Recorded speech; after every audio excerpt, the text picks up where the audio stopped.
Good afternoon and welcome into our live class today. Today, we're going to be discussing both short-term and long-term rental opportunities using your self-directed IRAs. Once again, my name is Jason Shepard. I'm an IRA specialist with New View Trust. Glad you guys could make it today, and I look forward to exploring this with you. First things first, just kind of moving things around a little bit. Wanted to move this to the front.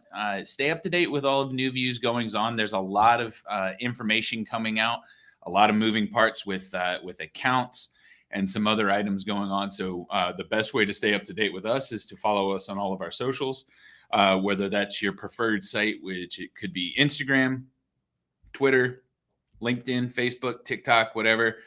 You can subscribe to our newsletters as well, and that'll keep you up to date with all the goings on for New View Trust, all of our events and different classes that we may be doing moving forward.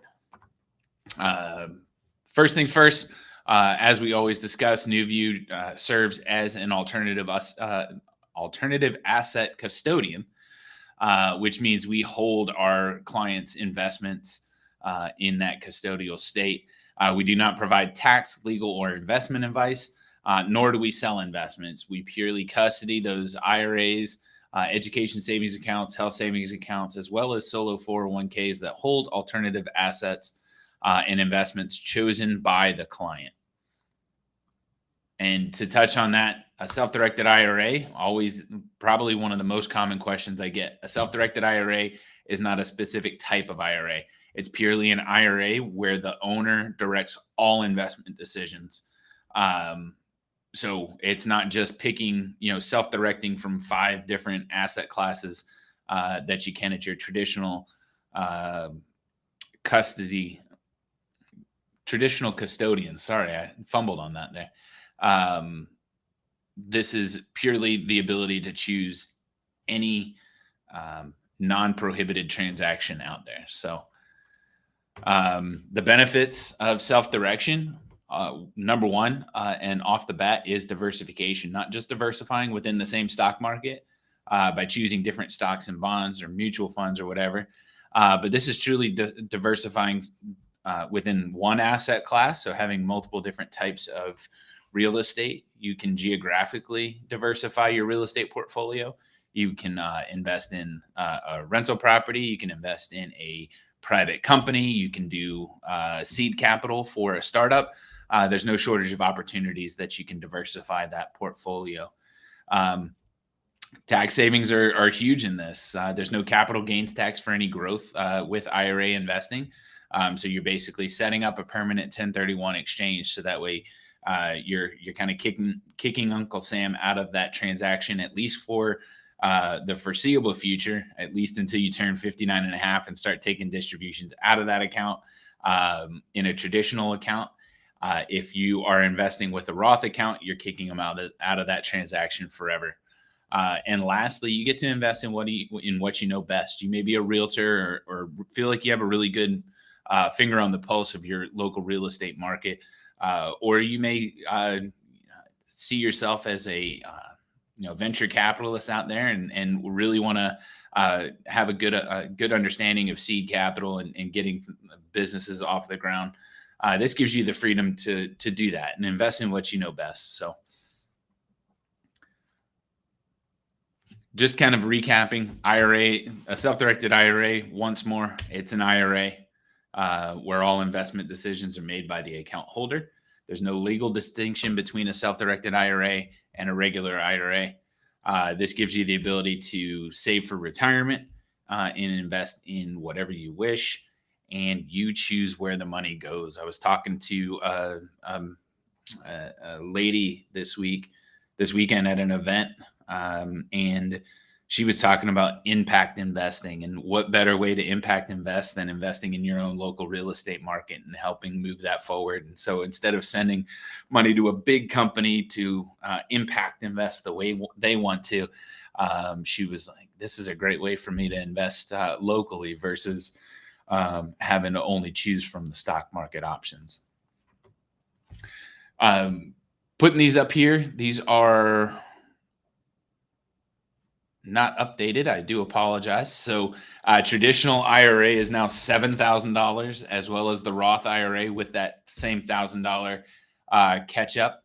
The Solo and SEP both have that maximum of 69,000 actually for 2024 with the catch ups, and we've talked in other classes on how that 69,000 for the Solo is calculated, as well as the SEP. Just high level, the SEP is 25% of net income of your business. The Solo has a personal contribution as well as a 25% max for that net income of the business, with a catch up on that Solo. The simple IRA has increased as well, but the education savings and the health savings accounts have pretty much stayed the same. I do apologize. The health savings account has gone up again. If you have any questions about those, give us a call. We will get this slide corrected for future. I do apologize. This is my fault. I should have looked closer at this, but we do have a chart on our website. We have a chart that we can send over after the class if you have any questions. So let's go ahead and get started. We're here to talk about long-term and short-term rental opportunities and how it can kind of fit into your investment portfolio. As we've all seen in our own market, there's a strong demand for properties in general. Even as interest rates have continued to increase, there's still a very strong demand for properties. So what that means is if it's hard to find a property to purchase, people are still moving into your market potentially, and there may be opportunities for a rental investment later on. Rental housing does tend to be a little bit more resilient, even during economic downturns, because ultimately people still need a place to live. So could potentially provide stability and a steady source of income for that IRA portfolio. The U.S. housing market is underhoused. There's not enough supply in order to keep up with the demand, especially in a lot of markets here locally. It's something to consider there. A lot of tenants these days, especially the younger generation, they actually prefer the flexibility of being a tenant and renting. They don't have to deal with the maintenance and the repairs, and you see it all the time that the amount of people buying homes is getting less and less. It could be a chicken or egg type thing, but the reality is fewer people are purchasing, so more people are renting. And also, it's shown consistent growth in that rental housing market, whether it's multifamily or single family. So let me pause there. I know we've given a lot. Amy, can I check for any questions that may have popped up in the time while I grab a? We do have one that just popped up. How competitive is the market for long-term rentals in Florida? Absolutely. I'm not a realtor. I know we are based here in Florida, so we do have a little bit of knowledge on that. Just from a personal experience, I can remember reading an article not too long ago that one of our neighboring counties was the fastest growing county in the entire country. So the housing market in Florida is growing like crazy. The amount of supply is trying to keep up with demand. Meaning those longer term rental opportunities are increasing. From what I understand, the shorter term has slowed down a little bit. People are not traveling as much with inflation. So some of those Airbnb rentals may not be, as hot as they were. They're still hotter than where they were 3-4 years ago, but they may not be as hot as they were 2 years ago. So just something to consider. Obviously, do your own research. That's a very, very amateur explanation of that. I hope that answer suffices. If you do want to talk to anybody, a local realtor would be best equipped to answer those questions that you may have about their local market, as they're the expert there. But high level, Florida market still booming, and not just in that one county, which is Polk County right next to us. So. Speaking of shorter term rentals, this is a great strategy. We want to talk about kind of the what, the why, and a few things to consider as you go forward. So basically, short-term rentals are single-family homes or multifamily residences purchased for the purpose of listing it on a short-term rental site like Airbnb, VRBO, or any of those short-term rental platforms. The goal of that is to create cash flow, right? Renters are on there looking for those. You also get long-term appreciation. Usually, the popular short-term rentals are in those highly volatile and highly growth markets of the coast and hot vacation areas where people like to go. You also have a much higher income potential compared to long-term rentals, just because you can move them around. You can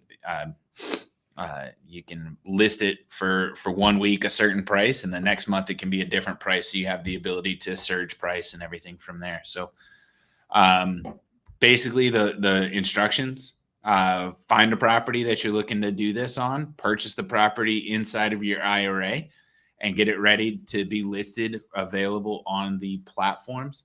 And then from there, you're just going to manage the bookings and manage the upkeep on that side of it. That portion of it is allowed. The booking side of it and handling that side of it. However, the upkeep, you want to make sure you're using either a third party property management company or hiring a handyman to handle any of those types of repairs, because you want to make sure you're not doing anything prohibited. On the activity meter, I did peg it a little bit on the high side of it. Obviously, there's a more frequent renter base for that short-term rental, so there is some additional activity, obviously, than if you have the same renter for a longer stretch of time. A few other things to consider: location. Obviously, proximity to beaches, stadiums, theme parks in your area, and things like that. You do want to make sure you're checking when you are talking with your realtor about zoning laws to make sure there's no issues. Obviously, if you go into a single family home inside of an HOA community, there may be guidelines about that with that HOA. Obviously, you want to negotiate the best price. The third thing we just talked on: who's going to be doing the upkeep. Since you cannot do it yourself, somebody's going to have to go in there potentially 2-3 times a week, depending on how long the Airbnb you put the Airbnb up for rent. 1 night, 2 night at a time, 4 nights at a time, 1 week at a time. You may have offset, so somebody may need to be on call. And lastly, are you planning on using any financing? The portion, if you are going to finance, the portion that you borrow, even though it's in the tax advantage status, the portion, any income from the portion that you're borrowing is subject to UDFI tax for that unrelated debt finance. The other thing too is it may get close to the UBIT tax. So obviously make sure you talk to your CPA before you jump in with both feet essentially on there. So notes for the SDIRA: obviously we just touched on prohibited transactions.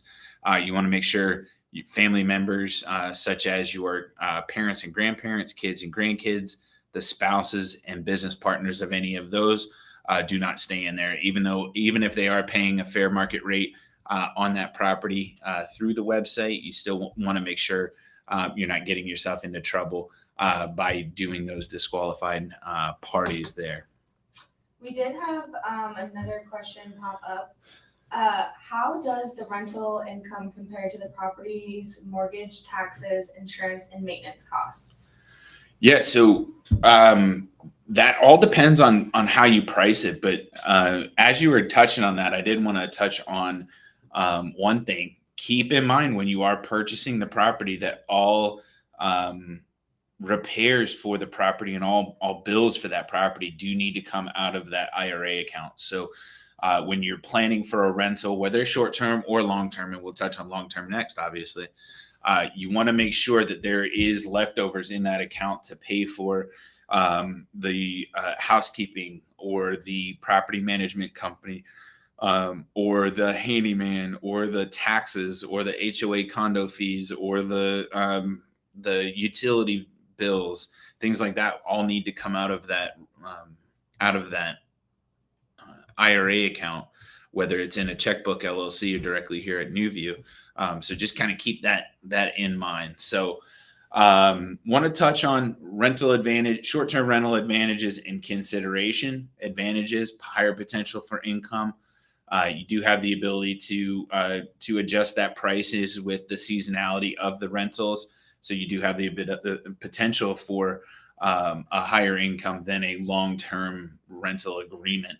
And then it also gives you that flexibility in pricing. You're not locked in for a long-term lease. You have the ability to surge during certain seasons. And here in Florida, spring break, you might be able to make a month's worth in a week. It all depends. So also things to consider: property location. Obviously, there's a lot of considerations where it comes to that. You may have certain insurance requirements depending on where you are. If you're located in a condo association, things like that, you want to make sure you're aware of in considering before you purchase any additional maintenance costs that you may incur during that, as well as potentially just having a property management team handle all of that and give you a single invoice. So a couple things to consider there on the short-term rentals. Long-term rentals we'll touch on next. Pretty common. Basically, the only difference on what a long-term rental is in this context is we're talking about a rental property, single family or multifamily, where you plan on posting on sites like Zillow or renters.com or whatever the other platforms are now. People are looking for rental properties. Are people using Craigslist still? I don't know. But these are the goal is to have a long-term leaseholder in that property. So the benefit to that is having that steady revenue stream for your IRA. You have somebody in there on a year-to-year lease agreement. The benefit also is asset appreciation. Ideally, you're in a growth market. That way you have a steady stream or a steady interest and market for renters. So if one were to move out, you have another one that you can move right in. So on this one, it's not as complicated on the short term because you're not planning for multiple people to be living in there in a given week, month. So mainly find a property, purchase the property in your IRA, get it prepared, make sure it's ready to go for renters, and then just manage the upkeep. And as we discussed before, whether that's handyman, property management, activity meter, slightly below average. You're not obviously doing as much on that side of it. The property manager that you may be paying is not going to be doing as much maintenance on the unit, ideally, because there's not as many people going in and out of that house. As long as you're planning ahead, make sure you have a good company, make sure you write a good lease, and make sure those sorts of things have been addressed from there. So I'm not going to repeat on the notes to the SDIRA. Obviously, prohibited transactions, prohibited parties, and UDFI if you choose to borrow any money for that. UBIT doesn't come into too much because usually on a single family or multifamily residence, that UBIT doesn't really come in because there's not always an unrelated business that's going to benefit you operating out of that property. So just make sure if there is, consult your tax professional just to make sure before you put a renter in that property or even before you purchase that property, they walk you through any potential UBIT or UDFI impacts from there. So long-term stability advantages, like we talked about, stable revenue, especially if you have a great tenant. They may be in there for stretches at a time. So that way you always have that reliable rate of return on your investment. It also tends to be less volatile. It doesn't have those seasonal fluctuations like a short-term rental may have. But considerations, maintenance, there may be ongoing maintenance, there may be deeper cleanings needed when you move from one renter to another. Location can also be an issue, especially depending on the school district or anywhere the more longer term tenants are going to want to gravitate to. So make sure you're paying attention to where those properties are located. And then the nature of a longer term rental is you just have less flexibility. So if you have a renter in there, you're going to have certain constraints on how often and how much you can raise the rent from any given time. Obviously, if you have a rental agreement, you're typically locked in for that year of that duration of that rental agreement. And then the rate at which you can increase rents year over year is maybe tied to that lease agreement. So make sure you know what you're getting into. Also, if you have a bad tenant, there may not be a whole lot of recourse depending on where your property is. You may not have a lot of recourse on that bad tenant either. So make sure you know what your regulations are in your local market before you consider these types of investments. And talk to somebody on the ground locally, kind of see what that looks like for you. So lastly, I always want to touch on these. Especially with properties. One of the more common questions I get is I have clients call in saying, "Hey, I'm purchasing a property for my child. They're going to live there, and then I'm going to sell it when they're done graduating from college." That would be a prohibited transaction. The IRS says you, your spouse, your ascending and descending lineage are prohibited parties. Spouses of that lineage would also be included as prohibited parties, as well as any business partners associated with that. So make sure you're very careful on those. It's a great idea to purchase rental properties in college towns. It just can't be your child living in it from there. So something to consider. You also cannot purchase any items already owned by you or any of those prohibited parties directly. So if you already own a property you'd like to move into your IRA, that's a prohibited transaction. You can't sell a property to a parent or a descending lineage member from there. But brothers, uncles, cousins, all of those parties are technically not expressly prohibited. You just want to make sure you're being careful with those. And then lastly, obviously it doesn't pertain too much. Make sure you're not buying collectibles or life insurance policies with your IRA. Those are prohibited investments with your IRA. So I'm going to pause right there. Amy, did any other questions come in before after that last question? Yes, we had one last one come in. What is the exit strategy for this investment? Is it a long-term buy and hold or a short-term flip? Yeah, I guess it depends on the market in your area. If you're buying at the bottom of the market, this may be a good time to hold it long term, or flip it if it goes up a little bit. Flip it. It also depends on whether or not you have a tenant long term, and you're planning on doing that. Or if it's going to be a short term Airbnb type rental, you may be able to flip it within a couple months or a year or two. So it really all depends on your purchase price, the appreciation in your area, and how long that strategy on who the type of renter is going to be for that property. So there's a lot to consider there. You want to make sure you're really doing your due diligence, having a plan when you purchase the property, and make sure if you would like to exit, it's in a time frame that you would be prepared to do with from there. Obviously, if you're thinking more of a long term to recoup any sort of investment or to make some real gains, you're going to want to maybe look at having a longer term renter in there. But if you are entering into a volatile market, you may want to keep those shorter term. But once again, that's not investment advice. That's just me kind of using my own knowledge and from there, but not meant to be advice at all. So great question. We'll go ahead and wrap up there if there's no additional questions. Perfect. Here's what to do next. Scan the QR code that's right there for you.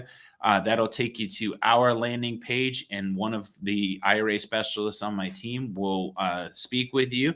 We'll chat about what your needs are, your goals, and what type of account fits best for you. We'll get you all the paperwork to have the account open and the funds transferred here to NewView. And then from there, it's just a matter of, we're all here for a real estate investment. So working with our real estate team and getting that first investment funded from there. So I appreciate you guys taking the time today.